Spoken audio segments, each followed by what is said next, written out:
Hello, I'm Rick Bowers. I am the President of Global Distribution for TTI Success Insights, and I was one of the primary creators of the current Driving Forces Assessment tool.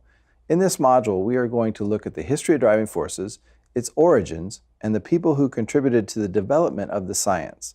Specifically, we will focus on Edward Spranger's development of the theory, briefly touch on Allport, who developed the first assessment, and finally we'll explore TTI Success Insights' advancement of the science into its current form.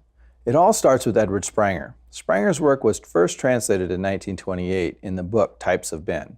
He was a German psychologist, a teacher, and a philosopher.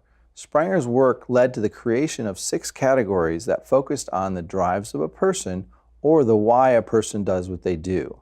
Spranger himself didn't create an assessment.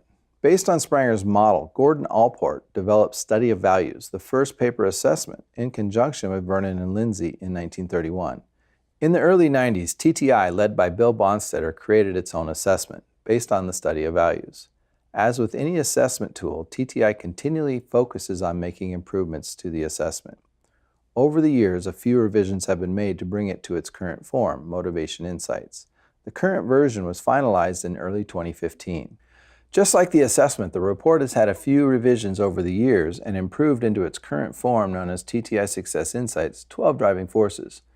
The first major revision happened in 2015 in an effort to perfect the science. The feedback from around the world has been incredible about the effectiveness and the impact of the current form of 12 driving forces.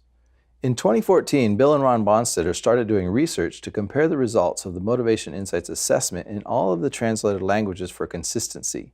They found some interesting things by comparing the translations. These insights led to an update in the questionnaire.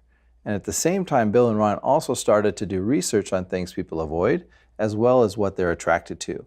A great example of this thought process occurs in a restaurant. It is very easy to pick out what you are not going to eat, but narrowing down those 2 or 3 things that you will eat is a more difficult task.